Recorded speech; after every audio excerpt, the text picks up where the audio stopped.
यदि जिस भक्ति में दिखावा होता है उस भक्ति में कभी परमात्मा प्रकट नहीं होता, कभी प्रकट नहीं होता। और भक्ति अगर दिखावे से दूर रहेगी, भक्ति अगर दिखावे से दूर है तो समझो कि शिव की कृपा एक ना एक दिन आप पर जरूर हो। और मैंने तेरे ही भरोसे बाबा, तेरे ही भरोसे हवा बिछ उड़ती जाएगी बाबा, डोर है तो छबिना में कटी जाएगी। भोले मैं तेरी पतंग, शंभु मैं तेरी पतंग, हवा बिछ उड़ती जाएगी बाबा, डोर है तो छबिना में कटी जाएगी। भोले मैं तेरी पतंग, शंभु मैं तेरी पतंग। भक्ति कैसी होना चाहिए जिसमें कोई दिखावा ना हो। आज आप लोग 5वें दिन की कथा अर्थात विराम दिवस की कथा को सुन रहे हो। कहते हैं मेहमान जब जाते हैं तो घर के बच्चों को कुछ ना कुछ देकर जाते हैं। उसी तरह शिव महापुराण की कथा जब विराम होती है तो मेरा कुबेर भंडारी जब जाता है तो अपना खजाना लुटा कर जाता है, कुछ ना कुछ देकर जाता है। अब आप पर निर्भर करता है कि आप उसको कितना बटोरते हो। आप पर निर्भर करता है कि आप कितना भजन करते हो, कितना कीर्तन करते हो, कितना मंत्र जाप करते हो, कितना स्मरण करते हो। एक भक्ति जो सामने प्रकट हो जाती है, लोगों को दिखाई जा सकती है, और एक भक्ति जिसमें दिखावा नहीं होता।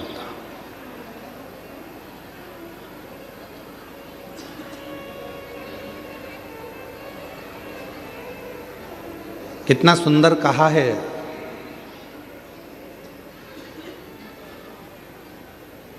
राजनेता हो चाहे सत्ताधारी हो, मिनिस्टर हो चाहे कलेक्टर हो,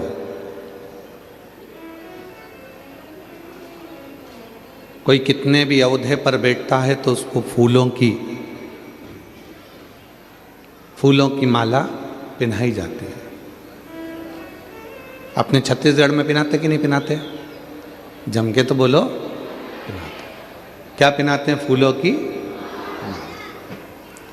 कोई जीवित है उसको भी फूलों की माला पहनाई जाती है। कोई मर गया उसको भी फूलों की माला पहनाई जाती है। कोई राजनेता है उसको भी फूलों की माला पहनाई जाती है। कोई सत्ताधारी है उसको भी फूलों की माला पहनाई जाती है। कोई खिलाड़ी है उसको भी फूलों की माला पहनाई जाती है, और कोई अनाड़ी है उसको भी फूलों की माला पहनाई जाती है।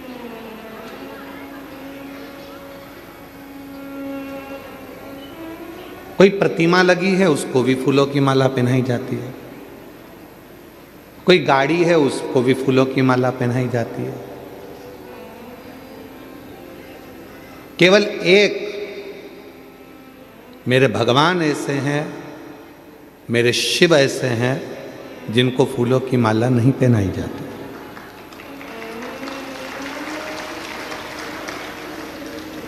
माला नहीं पहनाते, मेरे शंकर भगवान को फूलों का हार पहनाते हैं। क्या पहनाते हैं? याद रखना, माला नेता को पहनाते हैं, माला अधिकारी को पहनाते हैं, माला शव को पहनाते हैं, माला जीवित व्यक्ति को पहनाते हैं, माला खिलाड़ी को पहनाते हैं, माला अनाड़ी को पहनाते हैं, माला व्यापारी को पहनाते हैं, माला कोई बहुत सत्ताधारी वैभवधारी कोई बहुत अच्छा है उसको पहनाते हैं। पर मेरे महादेव को माला नहीं, मेरे महादेव को फूलों का हार पहनाते हैं। वहाँ वो माला नहीं रहती, उसका नाम चेंज हो गया, उसका नाम बदल गया। क्या नाम हो गया? फूलों का हार। हार का मतलब क्या है कि हे भोलेनाथ, ये हार मैं आपको समर्पित कर रहा हूँ, दुनिया से हार चुका हूँ, अब आखिरी में तेरे पास आया हूँ, तुम मुझे संभाल ले। यह माला नहीं है, मेरे शंकर भगवान को फूलों की माला नहीं, मेरे शंकर भगवान को फूलों का हार दिया जा रहा है। हम हार चुके हैं संसार सागर से, हम हार चुके हैं परिवार में, कुटुंब में, नातों में, रिश्तों में, दुनिया से संघर्ष करते करते अपनी जिंदगी को लड़ते लड़ते हम हार चुके हैं। तब एक हार फूलों का लेकर आई हूं। ये फूलों का हार इसलिए लेकर आई हूं कि आप समझ जाओगे कि जैसे ये हार आपके पास में आया है, वैसे ही मैं हार कर पूरी जिंदगी से आखिरी में तुम्हारे पास आई हूं। आपने इस फूलों के हार को अपने गले में धारण कर लिया, उसी तरह मुझे भी आप अपनी जिंदगी को, जो मैं बहुत हार चुकी हूं, तो अपने चरणों में मुझे धारण कर लेना, मुझे धारण। शिव जी के गले में वासुकी नाग है, शंकर भगवान के गले में वासुकी नाग विराजमान है।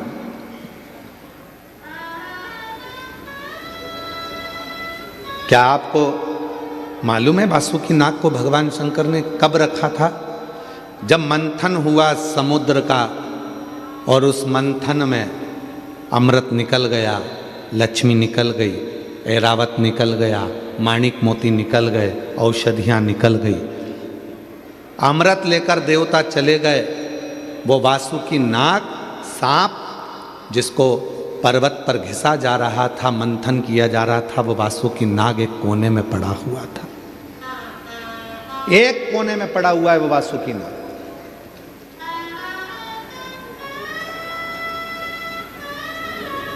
ना देवता,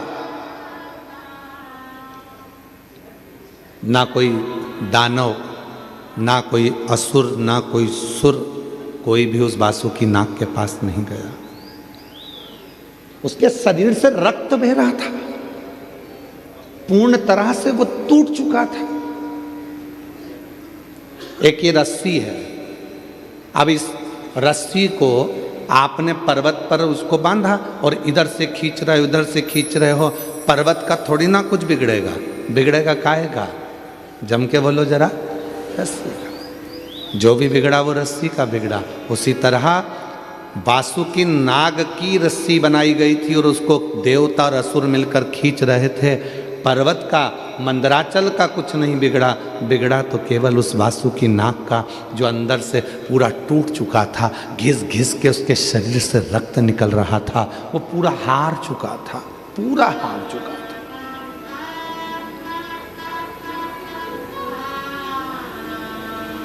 और पूर्ण तरह से जब हार गया, तब पार्वती जी ने उस सर्प को देखा तो शिव जी से कहा कि ये हार चुका है। शंकर भगवान उसके पास पहुंच कर कहते हैं, तू चिंता मत कर, तुझे अमृत तो भले नहीं दूंगा, पर इतना जरूर है, तुझे अपने गले में, क्योंकि तू हार गया है, इसलिए मैं तुझे अपने गले में हार बनाकर पहन लूंगा। ये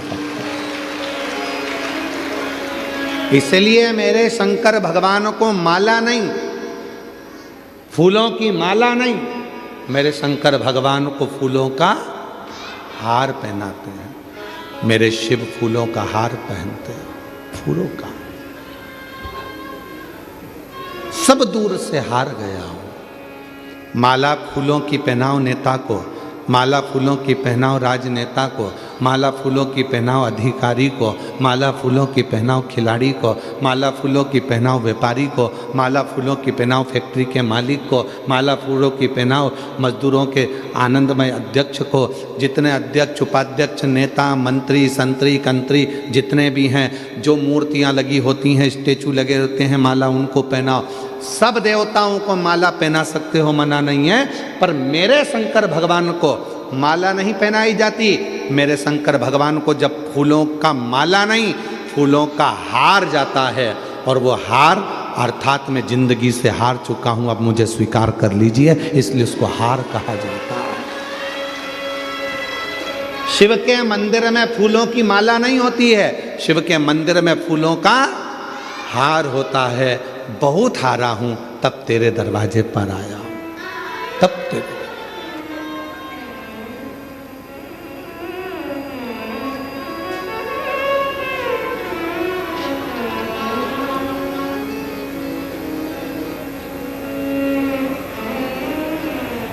हारा हूं बाबा पर तुझ पे भरोसा है, जीतूंगा एक दिन विश्वास मेरा है। हारा हूँ बाबा पर तुझ पे भरोसा है, जीतूंगा एक दिन दिल ये कहता। मेरे साथी बन जाओ हे बाबा, इस संसार सागर में बहुत हार चुका हूँ, बहुत हार चुका। कोई नहीं है अब तू ही एक सहारा। तू एक लड़की अपने मम्मी पापा से कहती है कि मैं नीट का एग्ज़ाम दे देकर थक गई हूँ और अब मैं परीक्षा नहीं दूंगी, मेरा नीट क्लियर नहीं हो रहा। और माँ ने उससे कह दिया कि मैंने टीवी पर कथा सुनी है, वो सीहोर वाला महाराज कहता है कि दुनिया में ऐसी कोई कुर्सी नहीं है जिस पे आप बैठ नहीं सकते हो, बस थोड़ी मेहनत करना पड़ेगी, थोड़ा संघर्ष करना पड़ेगा।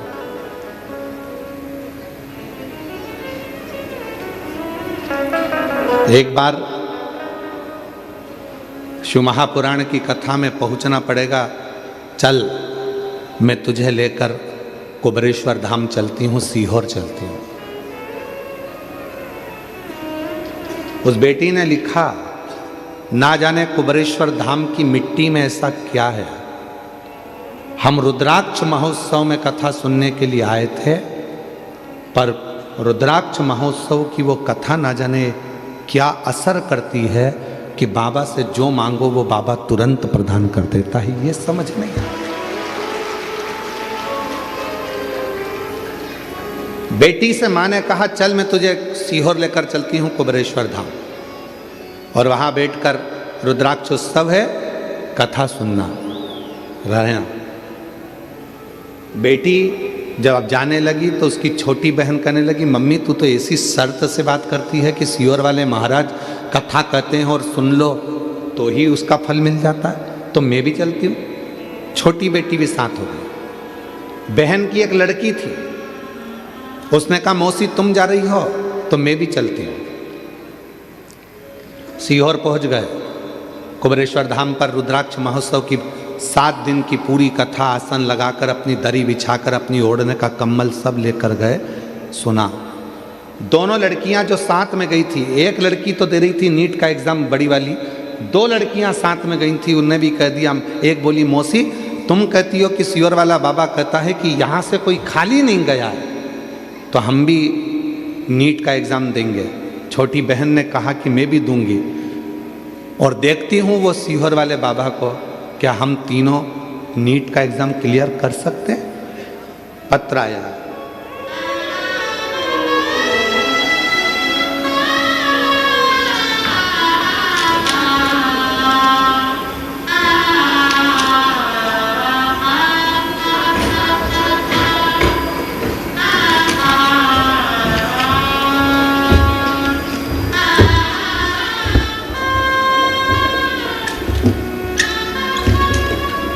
सरोज सिंह, पति का नाम राम खिलावन सिंह, निवास बिलासपुर मंगला छत्तीसगढ़। मोबाइल नंबर मेरा ये है। कहीं बैठी हो तो हाथ हिला सकती हैं, अगर कहीं बैठी हो तो अपना हाथ हिला सकती हैं। सरोज सिंह, पति का नाम राम बिलावन सिंह, निवास बिलासपुर मंगला छत्तीसगढ़। आप ही हैं? आ जाइए, आ जाओ, आ जाओ। एक बार वापस हाथ हिला दो ऐसा। हाँ जी, आ जाइए। मैं बाबा कोटि कोटि नमन करती हूँ। मेरी बड़ी बेटी चेतना सिंह 2018 से नीट का एग्ज़ाम दे रही है, पर उसकी तैयारी पूरी रहती है पर अंक नहीं आते, क्लियर नहीं होता। बाबा हार गई। तब मैंने बेटी से कहा कि तू एक काम कर, सीहोर वाले बाबा पर भरोसा कर कर लोटा जल चढ़ाना प्रारंभ कर, शिव संभालेंगे। बेलपत्र पर शहद वाला प्रयोग कर। कथा सुनने गए, मौसी की लड़की भी साथ में, छोटी बहन भी साथ में, तीनों ने मिलकर कुबेर भंडारी से विनती करी। 7 दिन रहकर कथा सुनी रुद्राक्ष महोत्सव की। बाबा आपका रुद्राक्ष महोत्सव की कथा न जाने कैसी है। उस पंडाल में बैठकर जो कथा सुनता है, बाबा उसकी मन की मुरादें पूर्ण जरूर करता है। हमने देखा। तीनों बहनों ने विचार कर लिया, क्या हम तीनों डॉक्टर बन सकती हैं? तीनों ने पूजन करी, आराधना करी। आज मैं बाबा को धन्यवाद देने के लिए आई हूँ। बाबा ऐसी कृपा करी कि 2022 में जब कथा को श्रवण करी, उसके बाद में बाबा ने ऐसी कृपा कर दी कि तीनों बच्चे आज साथ में MBBS मेडिकल कॉलेज सिलेक्शन हो गया है और बाबा की कृपा से उन तीनों का नीट क्लियर होगा। तीनों का नीट क्लियर हो गया और तीनों बेटियां, तीनों बच्चे MBBS की पढ़ाई कर रहे हैं।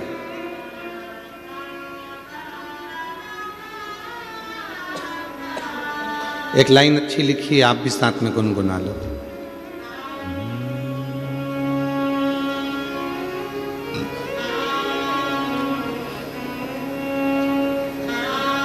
बोलो, साथ में बोलो।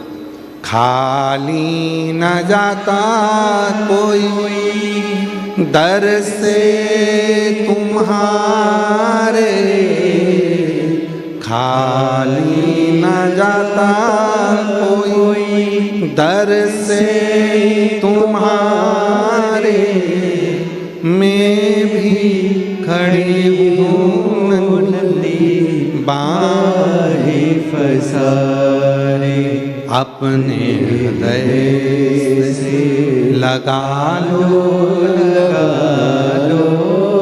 गिरा जा रहा हूँ, उठा लो, भोले अपने दर से अब तो न टालो, गिरी जा रही हो, उठा लो। जोरदार ताली बजाओ। 3 बेटियां, तीनों ने नीट क्लियर करा और तीनों MBBS कर रही हैं। जोरदार ताली बजाओ।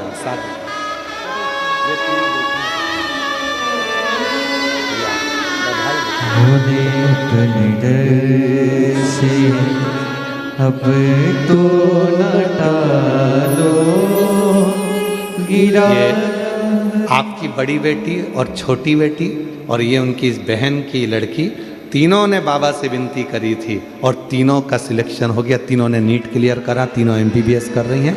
जोरदार ताली बजाकर साधुवाद करिए। बाबा की कृपा।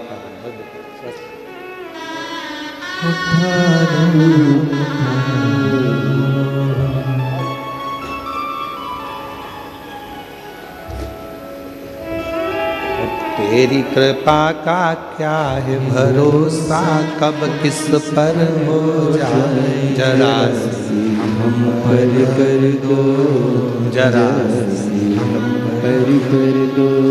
जिस पर भी हो गई तेरी कृपा करुणा, वो भव पार हुआ, भव पार हुआ। पापी हो चाहे जितना उसका भी बाबा उद्धार हुआ, उद्धार हुआ। गिद्ध अजामिल कणिका जैसे तेरे मन को भाए, जरा सी हम पर कर दो, जरा सी हम पर कर दो। एक विश्वास, एक भरोसा, एक दृढ़ता आपकी जिंदगी में जब होगा तब अपने आप सुख की अनुभूति होने लगेगी, सुख की अनुभूति।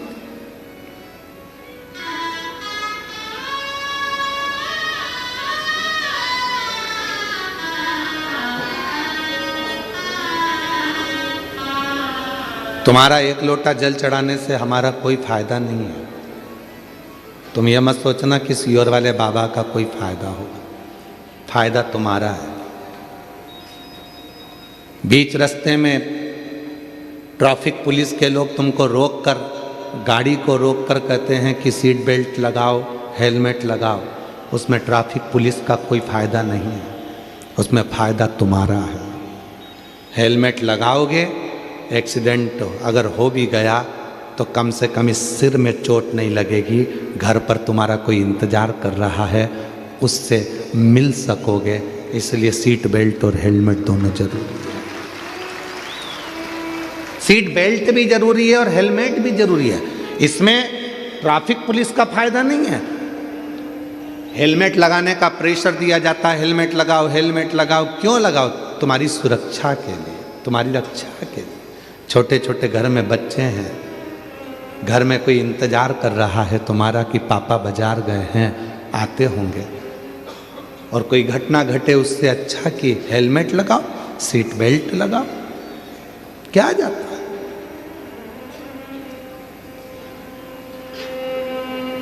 और छत्तीसगढ़ पुलिस और भारत की प्रत्येक पुलिस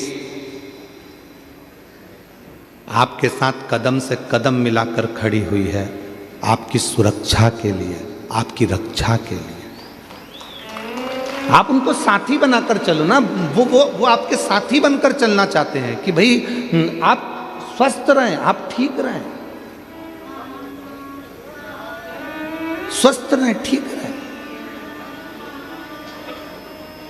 मैं नगपुरा की इस कथा में यहाँ के कलेक्टर महोदय को, यहाँ के एसपी महोदय को, यहाँ के एसएसपी महोदय को, यहाँ के कमिश्नर आदि का जितने भी अधिकारी गण हैं, जितने टीआई महोदय, जितने एसपी, एसएसपी, आईजी, कमिश्नर और यहाँ के कलेक्टर महोदय और यहाँ का जितना पुलिस बल जो भी लगा है, उनको मैं बहुत बहुत साधुवाद देता हूँ, जिन्होंने इस कथा को पूरा संभाल लिया, पूरी कथा को संभाला। ऐसा लग रहा है जैसे पूरी बॉर्डर बनाकर चारों तरफ से इस कथा को जो पूर्ण तरह से संभाला गया। लाखों की भीड़ इस कथा में आई है, लाखों की भीड़। अच्छा हुआ ये कथा दुर्ग शहर के अंदर नहीं हुई, नहीं तो 5-6 दिन तक ट्रैफिक ही नहीं खुलता। 5-6 दिन तक दुर्ग शहर का ट्रैफिक नहीं खुल पाता। इतना भीड़, इतना शिवभक्त इस कथा में पहुंचा है।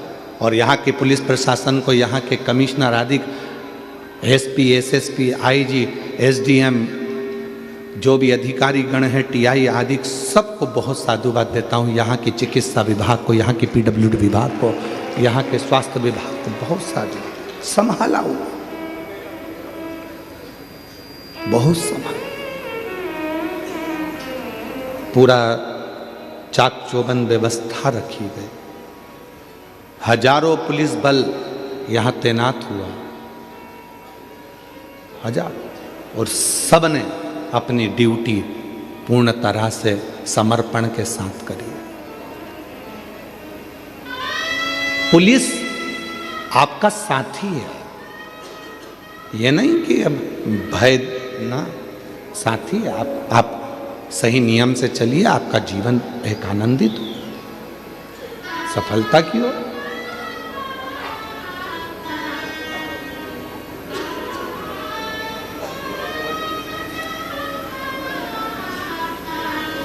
शिव कथा कह रही है, शिव महापुराण की कथा कह रही है, भगवान शंकर का चरित्र कह रहा है। सबको फूलों की माला चढ़ती है, पर मेरे देवाधिदेव महादेव को फूलों की माला नहीं, फूलों का हार चढ़ता है, फूलों का हार।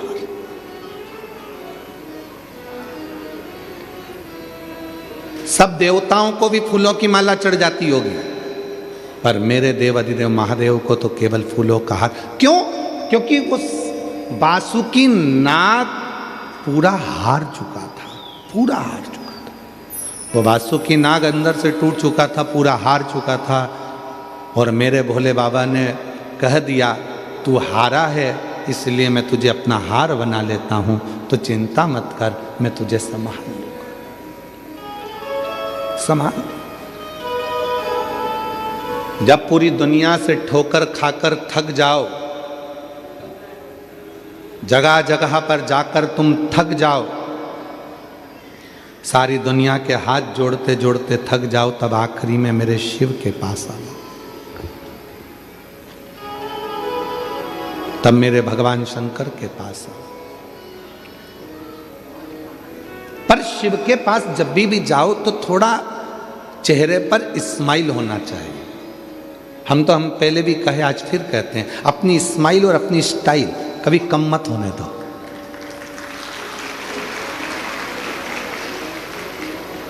ना कभी अपनी स्माइल कम होना चाहिए, ना कभी अपनी स्टाइल कम होना चाहिए। काय को कम करे? शान सत्ता से रहो, वैभव के साथ। कई लोग कहते हैं लोग क्या कहेंगे, आग लगे बस्ती में अपन रहो मस्ती में। क्या किसको रोइए, चादर तान के सोइए, अपने को क्या करना।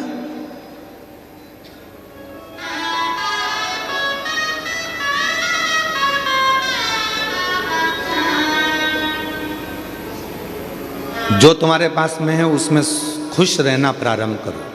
छोटे से मकान में रह रहे हो ना, उसमें भी खुश रहो। गाड़ी छोटी है ना, उसमें भी खुश रहो। छोटा मोबाइल है ना, उसमें भी खुश रहो। जाई विधि राखे शंभु, ताई विधि रहिए। नमः शिवाय, नमः शिवाय, नमः शिवाय मुख से कहिए। जैसा शिव रखे,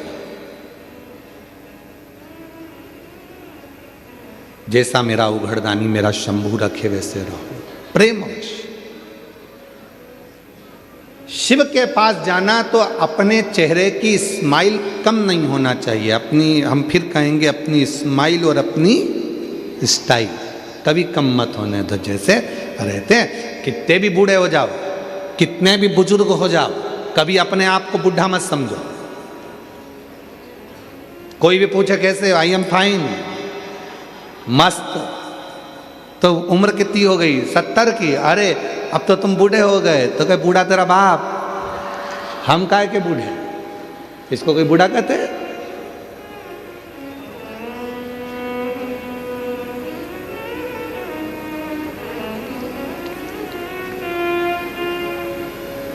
सरकारी नौकरी करने वाले को गवर्नमेंट 65 साल की उम्र में, 60-65 ऐसी कोई उम्र होती है, उस उम्र में उनको कह देती है कि अब तुम रिटायर हो गए, अब तुम घर जाओ।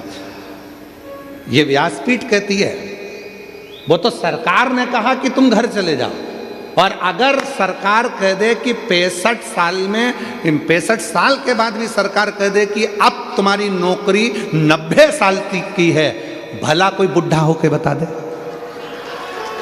भला कोई बुढ़ा होके बता दे? कोई हाथ पैर भी कांप रहे होंगे के साहब ड्यूटी पे जाना, एकदम चकाचक, बाल माल सब काले बाले करके, मूछ भूछ सब काली करके, दाढ़ी वाड़ी और बेहतरीन नैनों में सुरमा लगा के, डंडा उठा के, या अपनी बढ़िया जोरदार, कोई कह दे कि तुम बुढ़े हो गए? ना, कोई बुढ़ा नहीं। जब प्रेम अनंत हो गया, रोम रोम संत हो गया, कोई कह दे टीचर से कह दिया तुम्हारी उम्र 60 साल की होगी, 65 साल की होगी, चलो अब तुम घर बैठो। और अगर उसी टीचर मैडम से, उसी मैडम से कहा जाए कि नहीं अब सरकार ने ऐसा कर दिया है कि तुम्हारी उम्र भले 90 साल की हो जाए, तुम नौकरी कर सकती हो, तो मैडम भी जब भी स्कूल में जाएगी तो बूढ़ी नहीं दिखेगी। अर्थात बूढ़े हम सोचते हैं तो बूढ़े होते हैं, विचार हम कमजोर करते हैं इसलिए कमजोर होते हैं। जिस दिन तुमने मन में सोच लिया कि मैं इस कार्य को कर कर रहूंगी, मैं डॉक्टर बनकर रहूंगी, मैं इंजीनियर बनकर रहूंगी, मैं ये बनकर रहूंगी, तो दुनिया की कोई ताकत नहीं तुम्हें रोक दे, तुम उस सिंहासन पर बैठोगे। एक पत्र है, अच्छा है।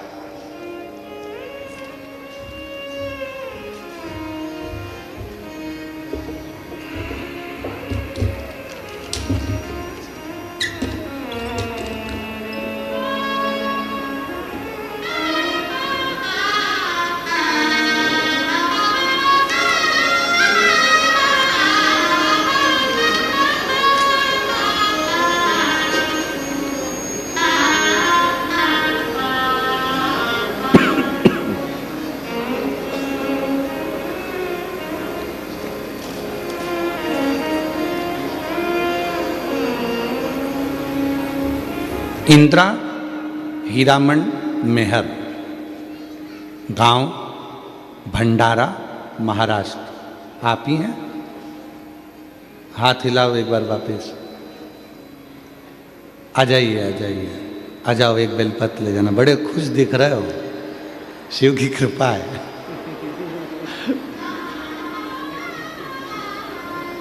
हमें उनके चेहरे की खुशी देखकर ऐसा लगने लगा जैसे एक पत्र छत्तीसगढ़ की एक जीजी ने पहले लिखा था ना कि वो कौन बनेगा करोड़पति की हॉट सीट पे बैठना सरल है पर शिव पुराण के पास में जाना कठिन है। चेहरे की तुम्हारी प्रसन्नता बता रही है। इंदिरा हीरामन मेहर, भंडारा, महाराष्ट्र। मैं महादेव की भक्त, एक लोटा जल का क्या महत्व बताऊं। मेरा बेटा एमपीएससी की तैयारी 2020 से शुरू की थी, पर हर बार उसका पेपर 1 या 2 मार्क से असफल मिलता था। मैंने अपने बेटे के लिए 2 बार पशुपति व्रत किया। 2024 में सीहोर कावड़ यात्रा भी की। मैंने अपने बेटे से कहा कि बेटा 1 लोटा जल शंकर के मंदिर जाकर चढ़ाया कर। मेरे बेटे ने मुझसे कहा कि माँ, ऐसा करने से क्या सच में मुझे नौकरी लग जाएगी? क्या फिर मेरा बेटा तुरंत एमपीएससी की तैयारी के साथ मंदिर जाने लगा और कुछ दिनों के बाद उसका एक अच्छी प्राइवेट कंपनी में जॉब लग गया। प्राइवेट कंपनी में जॉब लगा तो बेटे ने कहा, माँ तू तो कहती थी कि सीहोर वाला बाबा कहता है कि जो मांगो वो मिलता है 1 लोटे जल से, तो फिर मेरी प्राइवेट जॉब क्यों लगी? मेरी तो सरकारी लगना थी। मैंने इतनी एमपीएससी की तैयारी करी, परीक्षा दी, उसका कोई रिजल्ट नहीं। माँ, मैंने अपने बेटे से कहा सीहोर वाले महाराज का वचन कभी झूठा नहीं हो सकता, तू भले प्राइवेट जॉब कर पर तेरी सरकारी तो लगेगी ही। बेटे ने प्राइवेट जॉब करना प्रारंभ करा और फिर वापस प्राइवेट जॉब करते हुए एमपीएससी की तैयारी करी, परीक्षा दी। बाबा की कृपा से मेरा बेटा उस एमपीएससी की परीक्षा क्लियर कर लिया और उसकी सरकारी नौकरी लग गई। मैं बाबा को प्रणाम करती हूँ। और गुरुदेव, केवल बेटे की ही नहीं, मेरी बेटी ने भी जल चढ़ाना प्रारंभ करा और बाबा की कृपा से मेरी बेटी की भी नौकरी लग गई। मैं बाबा को यहाँ प्रणाम करने के लिए आई हूँ।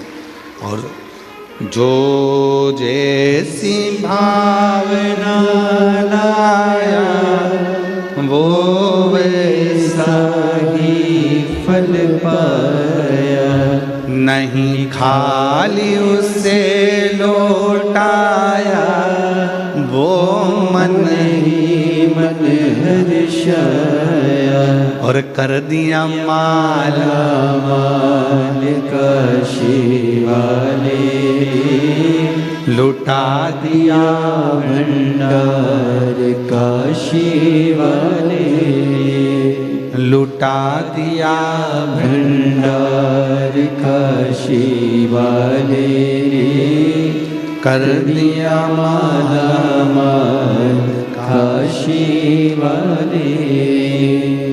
कर दिया माला माल काशी वाले ने, कर दिया माला माल काशी वाले ने, लुटा दिया भंडार काशी वाले ने।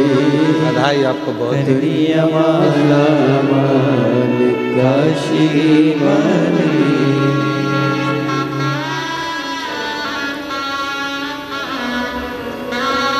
एमपीएससी की जो पढ़ाई करी थी और उसमें जो उसने एग्ज़ाम दिया, मेडिकल कॉलेज के सबसे बड़े ऑफिसर के पद पर उसकी नियुक्ति हुई। एक बार जोरदार ताली बजाकर बहुत बहुत साधुवाद। शिव कृपा भगवान शंकर की करुणा।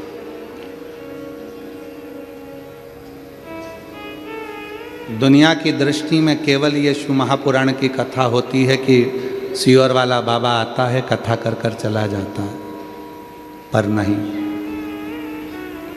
5 दिन 7 दिन आपके नगर में जब कथा होती है और आप वहाँ बैठकर उससे दिल से प्रार्थना करते हो, तो ये विश्वास रखना कि अगली कथा जब भी होगी तो तुम्हारा एक पत्र इस व्यासपीठ पर जरूर आएगा। पहुँचो उस भरोसे के साथ,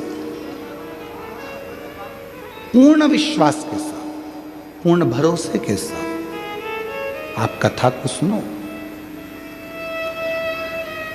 जो हार गया वासुकी नाग, उसको प्रभु ने, शिव जी ने अपने गले में पहना।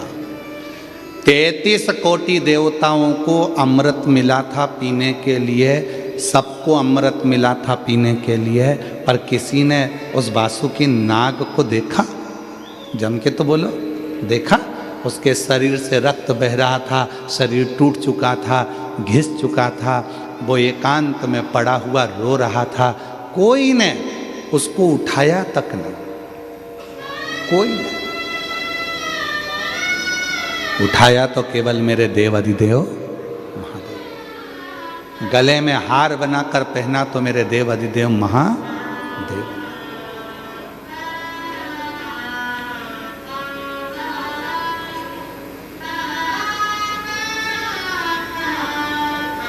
जीतने की प्रेरणा देने वाले हैं मेरे शंकर भगवान, मेरे शिव।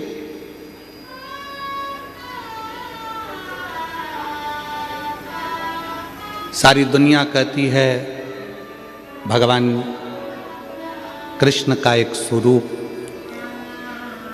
श्याम बाबा को लोग जानते हैं, आप लोग भी जानते होंगे, जिनको कहा जाता है हारे का सहारा। पर यदि पूरी शास्त्र को उठाकर देखा जाए तो मेरे श्याम बाबा को भी अगर 3 बाणधारी कहा जाता है तो वो 3 बाण किसने दिए थे? किसने दिए थे? देव अधिदेव महादेव ने दिए थे कि तुझे हारने नहीं दूंगा और तू दुनिया को नहीं हारने देगा। मेरे शंकर भगवान ने 3 बाण प्रदान कर दिए, ये बाण तेरे पास रहे, क्योंकि मेरा शिव किसी को गिरने नहीं देता, मेरे ओघड़दानी किसी को गिरने नहीं देते। सर्प चारों तरफ से टूट चुका था, सर्प का शरीर पूरा की पूरा, उस वासुकी नाग का शरीर पूरा टूट चुका था, तो उन वासुकी नाग को भी गले में धारण कर। जब भगवान कृष्ण के 16,108 रानियां हो गईं, 16,108 रानियों से भी जब संतान की प्राप्ति नहीं हुई, तब गर्गाचार्य बाबा ने कहा कि आप एक काम करो कि शंकर के पार्थिव शिवलिंग का पूजन करो।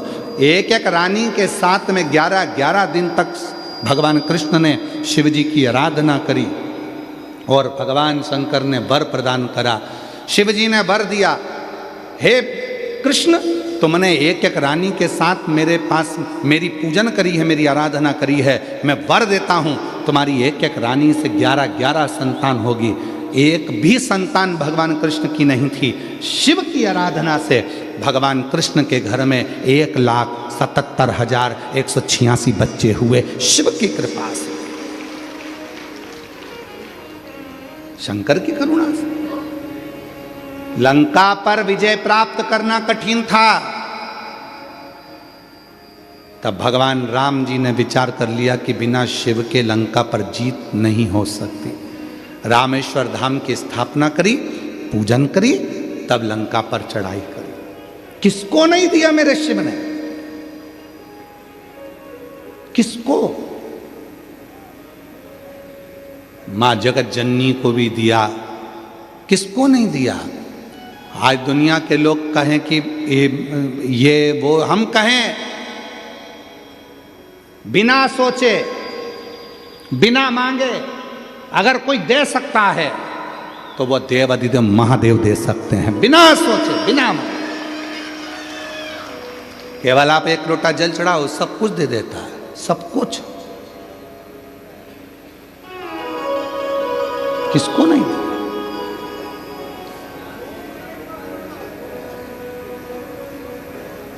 पर दुनिया भ्रम में पड़ी हुई है, बहुत भ्रांतियों में लोग जीते हैं। हम यहाँ चले जाएं, हम वहाँ चले जाएं, हम वहाँ चले जाएं, हम वहाँ चले जाएं। कहीं मत जाओ, सारी समस्या का हल एक लोटा जल। अपने घर के पास में जो शंकर का मंदिर है, जल चढ़ाना प्रारंभ करो, बाबा को विनय करना प्रारंभ करो। और हम तो आप लोगों से ये तक कहेंगे कि सीहोर कुबेरेश्वर धाम भी आओ, मना नहीं, पर बाबा से प्रार्थना करना कि जिस दिन तू मेरी झोली खुशियों से भर दे, मैं कुबेर भंडारी के दरवाजे पर दौड़ दौड़ कर आऊं। ऐसी कृपा कर, ऐसी कृपा कर। वो पुकारता है, वो पुकार।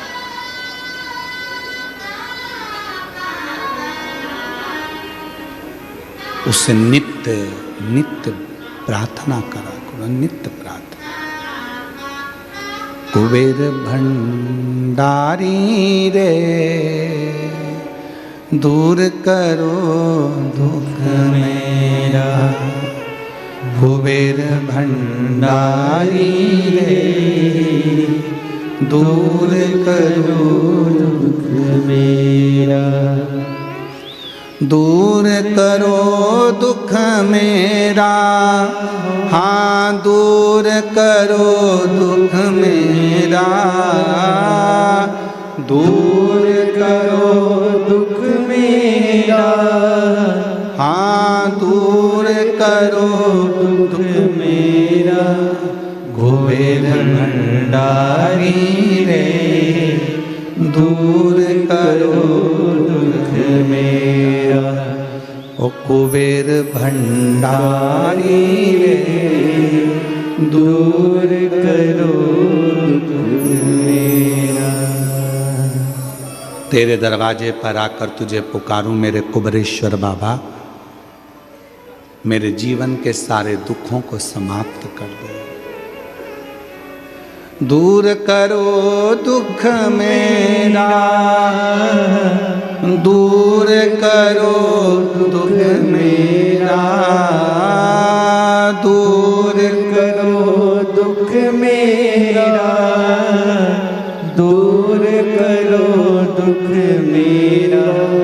कुबेर भंडारी रे दूर करो दुख मेरा।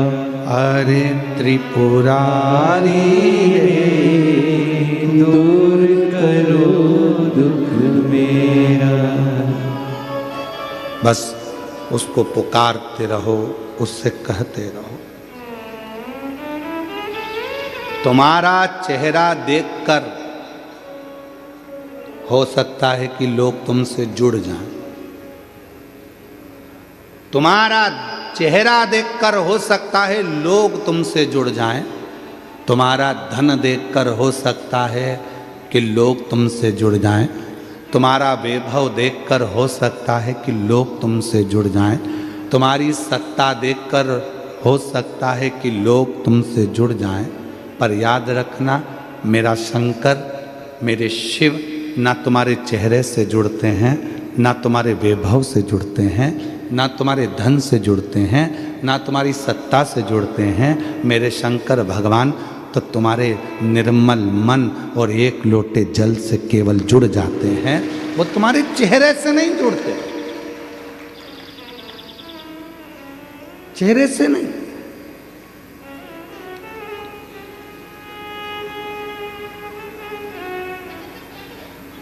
अब तुम विचार करिए, तुम्हारा चेहरे से भगवान नहीं जुड़ रहा। चेहरे देखकर तुम बहुत सुंदर हो, बहुत सुंदर, तो हो सकता है कि बहुत सारे तुम्हारे आगे पीछे घूमे।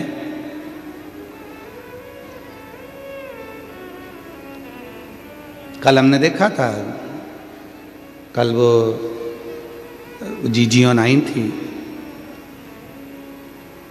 वो 3-4 जीजियां नहीं आई थी कथा के बीच में, तो कई हमने लड़कों को देखा था, यहां बैठ जाओ, यहां बैठ जाओ। इतना तो अपनी अम्मा के लिए नहीं करा जितना उनके लिए कर रहे। हम कल ही बोलने वाले थे पर काली मिर्ची लग जाती है, इसलिए हम बोले नहीं है। इधर इधर उनका बैग तक उठा लिया, बैग।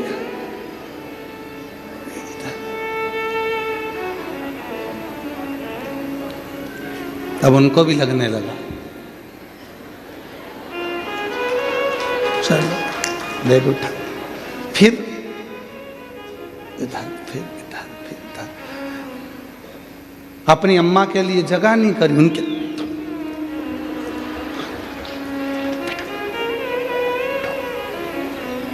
चेहरा देखकर लोग तुमसे जुड़ सकते हैं, कुर्सी देखकर लोग तुमसे जुड़ सकते हैं, वैभव देखकर लोग तुमसे जुड़ सकते हैं, पर मेरा शंकर भगवान कभी चेहरा, वैभव और धन देखकर नहीं, तुम्हारा मन देखकर जुड़ता है। मेरा शिव कभी तुम्हारा चेहरा देखकर नहीं जुड़ेगा, मेरा शंकर भगवान कभी तुम्हारा वैभव देखकर नहीं जुड़ेगा, मेरा शंकर भगवान कभी तुम्हारा धन देखकर नहीं जुड़ेगा, मेरा शंकर भगवान तुम्हारी सत्ता देखकर नहीं जुड़ेगा। मेरा शंकर भगवान केवल जुड़ेगा तो तुम्हारा दिल देखकर, मन देखकर, तुम्हारा हृदय देखकर शिव जुड़ेगा।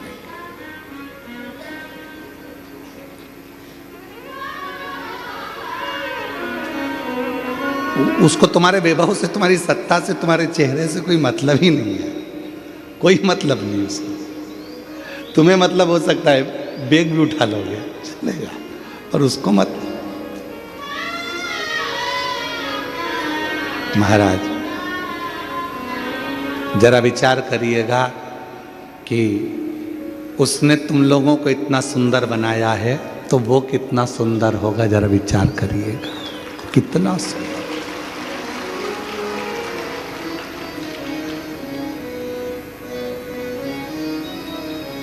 तेरी प्रतिमा इतनी सुंदर तो कितना सुंदर होगा, तो कितना सुंदर होगा। नाम है तेरा तारणहारा, कब तेरा दर्शन होगा। तेरी प्रतिमा इतनी सुंदर तो कितना सुंदर होगा, तो कितना सुंदर होगा। नाम है तेरा तारणहारा, कब तेरा दर्शन होगा। तेरी प्रतिमा इतनी सुंदर तो कितना सुंदर होगा, तो कितना सुंदर होगा। कितना सुंदर है मेरा भगवान भोलेनाथ की। उनको लोग कहते हैं कर्पूर गौरम कर्णावतार। किसी केवल एक देवता की आरती में यह बोला नहीं जाता गणेश जी की आरती करोगे तो भी तुम्हें कर्पूर गौरम बोलना पड़ेगा। बोलो बोलो सही है कि गलत है? देवी जी की आरती करोगे तो भी कर्पूर गौरम बोलना पड़ेगा। राम जी की आरती करोगे तो भी कर्पूर गौरम बोलना पड़ेगा। कृष्ण जी की आरती करोगे तो भी कर्पूर गौरम बोलना पड़ेगा। 33 कोटि देवताओं की किसी की भी आरती करो, आखिरी में कर्पूर गौरम बोलना पड़ेगा। क्यों? क्योंकि किसी भी देवता की आरती बिना शंकर के पूर्ण ही नहीं हो सकती। किसी भी देवता की आरती बिना शिव के पूर्ण नहीं है। शंकर के बिना यज्ञ पूर्ण नहीं है, शंकर के बिना अनुष्ठान पूर्ण नहीं है, शंकर के बिना तप पूर्ण नहीं है, शंकर के बिना संन्यास पूर्ण नहीं है, शंकर के बिना कोई चीज दुनिया की पूर्ण नहीं हो सकती। शिव को जपना ही पड़ेगा, शिव को भजना ही। नाम है तेरा तारणहारा, कब तेरा दर्शन होगा। तेरी प्रतिमा इतनी सुंदर, तो कितना सुंदर होगा, तो कितना सुंदर होगा। जरा विचार करिए। उसको कर्पूर गौरम कर्णावतारम कहते हैं, जिसका स्वरूप इतना सुंदर है। हम संसारिक भोगों की वस्तुओं में सुंदरता ढूंढ रहे हैं, आप उसमें ढूंढिए, आप उसमें ढूंढिए, संभालेगा। कहा अपने स्माइल और अपनी स्टाइल कभी कम मत होने दो। फुल स्टाइल में रहो, फुल स्माइल में रहो। चेहरे की प्रसन्न, शिव जी के पास जाना तो अपने चेहरे की प्रसन्नता के साथ जाना। ओगड़दानी के पास जाना, मेरे शंकर भगवान के पास जाना तो अपने चेहरे की प्रसन्नता के साथ जाना।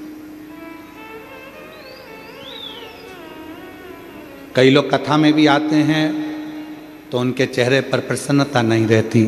हमारा निवेदन है, बिल्कुल मत जाओ। काय को भीड़ बढ़ाने के लिए जाते हो?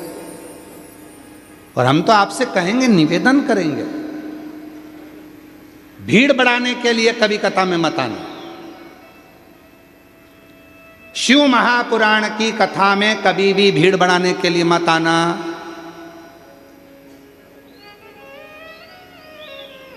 भीड़ बढ़ाने के लिए शिव पुराण की कथा नहीं है। शिव महापुराण की कथा भीड़ बढ़ाने के लिए नहीं, शिव महापुराण की कथा भाव बढ़ाने के लिए है, हृदय में शिव को बिठाने के लिए। भीड़ बढ़ाने के लिए बहुत सारी कथाएं होती रहेंगी, आप वहां जाओ, पर यहां शिव महापुराण की कथा में कभी भीड़ बढ़ाने के लिए मत आओ। शिव पुराण की कथा में आयो, जगह मिले तो ठीक है, पंडाल में जगह मिल जाए तो ठीक है, टेंट में जगह मिल जाए तो ठीक है, नहीं तो अपने साथ व्यासपीठ ने बोला है, तुमको बार बार कहा है, बिछाने का दरी लाओ, ओढ़ने का कम्बल लाओ, साथ में पानी की, बोलो बोलो जम के बोलो जरा, 2 बाटल लाओ, और अपने साथ में एक छाता साथ लेकर चलो। टेंट इतना नहीं होता, पंडाल इतना नहीं होता कि तुम्हारे ऊपर छाया कर सके, इसलिए अपना खुद का टेंट लेकर चलो, छाता लेकर चलो, बिछाने का लेकर चलो, पानी की 2 बाटल लेकर चलो और कथा में पहुंचो। भीड़ बढ़ाने के लिए मत आना, यहां भाव बढ़ाने के लिए आना। यहां भिड़ने के लिए नहीं, दिल लगाने के लिए आना। यहां भगवान शंकर की कथा सुनने के लिए अपना घर छोड़कर आते हो, इतनी इतनी दूर से आते हो, 100-500 रुपये खर्च कर कर यहाँ पहुँचते हो, तो यहाँ आने के बाद बाबा से कहकर जाना, अभी मैं आ गई हूँ, अब तू कृपा करने के लिए मेरे दरवाजे पर आना, मेरा उद्धार कर कर जाना। उद्धार। एक पत्र है, एक पत्र है, उस पत्र में लिखा, रश्मि देशमुख, पति का नाम गिरधर देशमुख, चीर-चार, भरदा कला,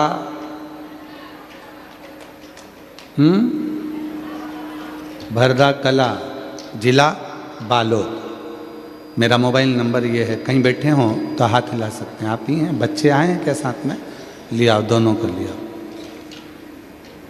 रश्मि देशमुख, पति का नाम गिरधर देशमुख, चीरचार भरदा कला, जिला बालोद से हूँ। गुरुजी प्रणाम करती हूँ।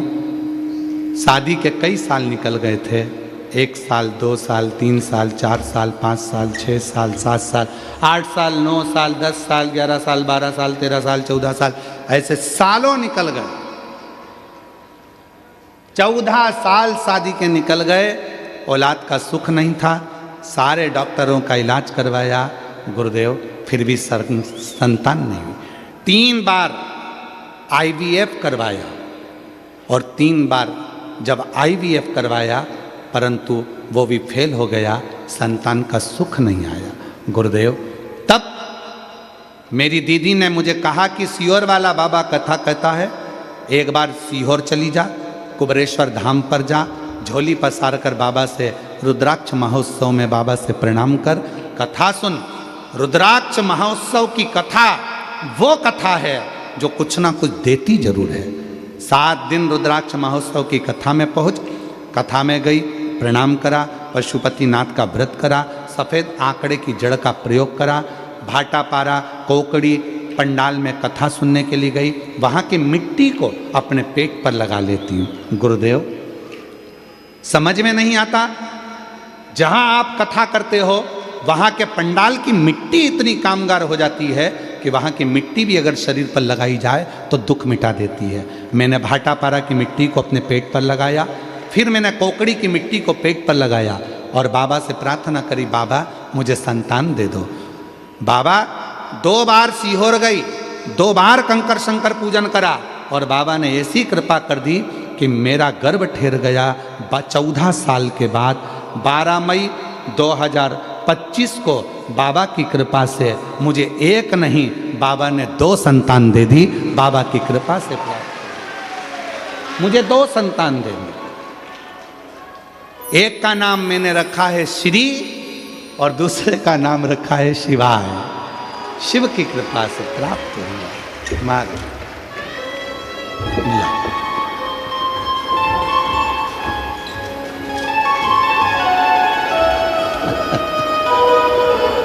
संभव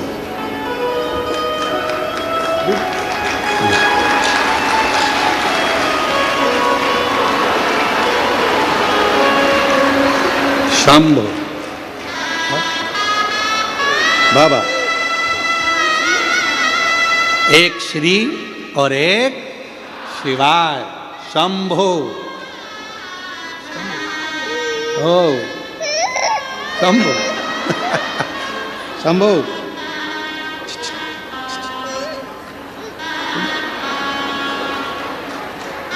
शंभो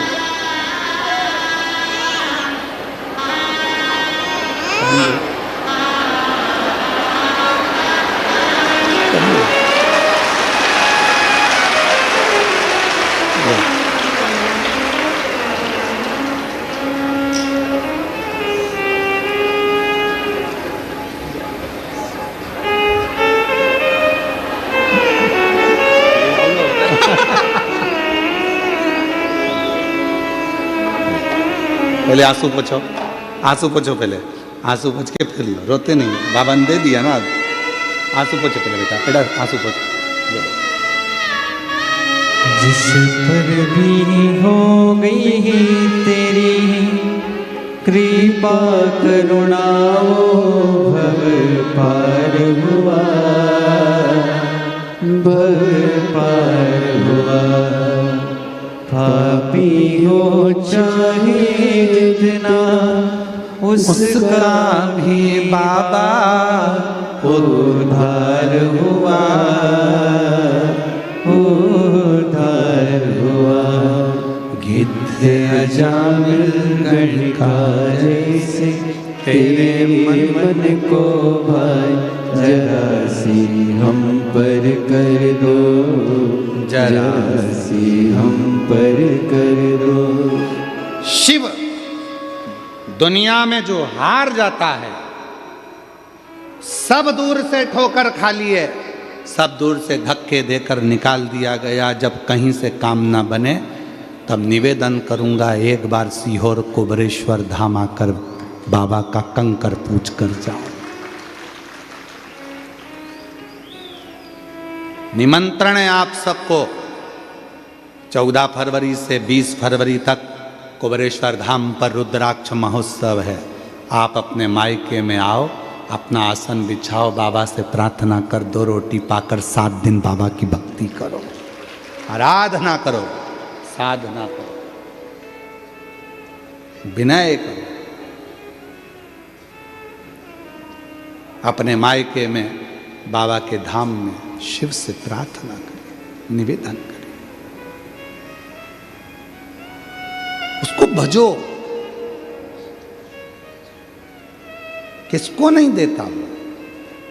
जो हार जाता है उसका सहारा मेरा भोलेनाथ बन जाता है, मेरा शिव बनता है। राम जी को भी, भगवान श्री राम जी को भी अगर विजेता प्रदान करा रहे हैं तो मेरे शिव दे रहे हैं। भगवान कृष्ण भी संतान का सुख प्राप्त कर रहे हैं तो मेरे शिव दे रहे हैं। और श्याम बाबा को भी अगर 3 बाण दे रहे हैं तो मेरे शिव दे रहे हैं।